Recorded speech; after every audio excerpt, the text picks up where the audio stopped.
Hi folks, welcome to Crisco's Corner. Unfiltered commentary. And not your truth, the real truth. Please like, share, and subscribe. And as always, thank you for your support. Hi folks, welcome back. This is the new press secretary for the White House. For all intents and purposes, the spokesperson, aka mouthpiece for the President of the United States. Now, this is the same woman I've seen clips. Give you a little background. Now I'm going to be very critical. And anybody that says, well, you know, she's brand new, blah, blah, blah. No, not really. She's been in the press secretary's corps, so to speak, and Jen Psaki's number 2 from the beginning of the Biden presidency. This is the same woman, by the way, that's got dozens of videos out there over the last few years who says how racist and how horrible America is. Meanwhile, her parents, I believe, are immigrants from Jamaica. Great. She was first generation, went to Harvard. That's $200,000, $400,000. Highly educated.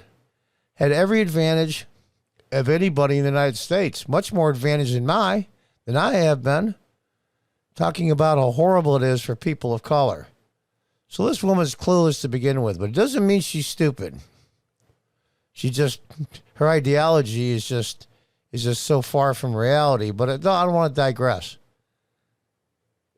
Peter Doocy asked about President Biden's tweet that went out that in order to fight inflation, the rich have to pay their fair share, i.e. more money in the taxes. And obviously that makes zero sense. Well, you expect that from President Biden. Now, I understand that she has to cover for him, but I warn you ahead of time.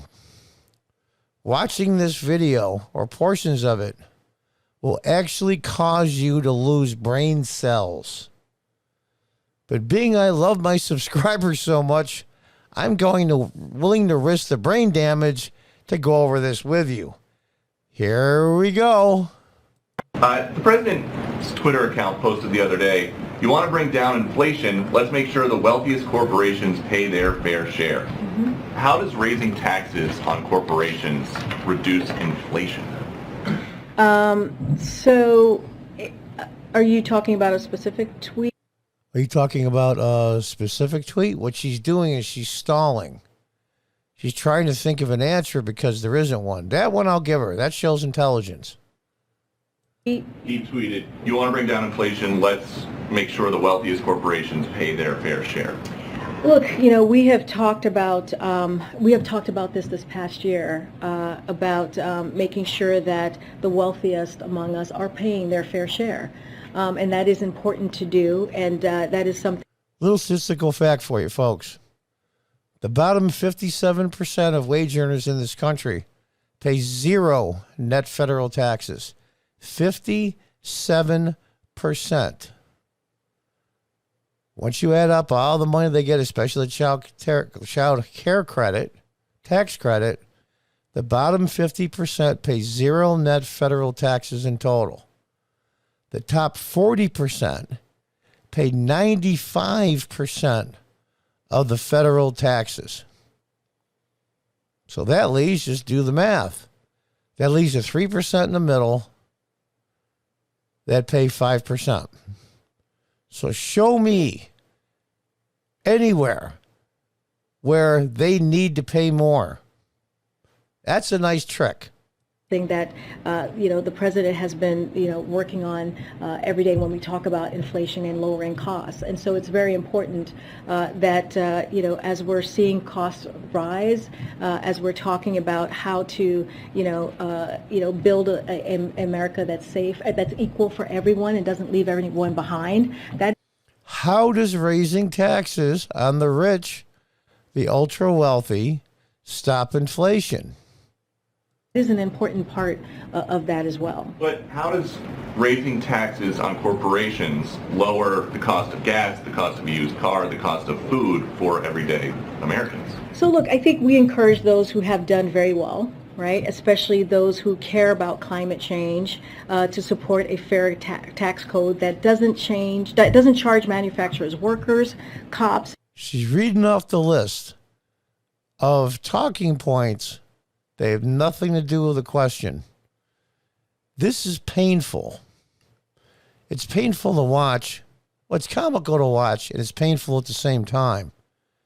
Because these people run and are in charge of the biggest economy in the world and the most powerful military in the world. And if that doesn't scare the hell out of you, then I don't know what does. Let's continue. Builders a higher percentage of their earnings, that the most fortunate people in our nation, and not let that stand in the way of reducing energy costs and fighting this existential problem, if you think about that as an example. What existential problem? Climate change? So raising taxes on the ultra wealthy will help with climate change? Oh, okay. And to support basic collective bargaining rights as well, right? That's also important. But collective, that's not so important. Well, the labor unions are going to love her. Collective bargaining for inflation. What are you talking about? As you can see from the top of my head, I don't have much hair left. And I don't really want to pull any out, thank you. $250,000 education. First generation. Her parents were immigrants. And great for them. God bless them. And this is the best she can do? I understand that the policies are undefendable.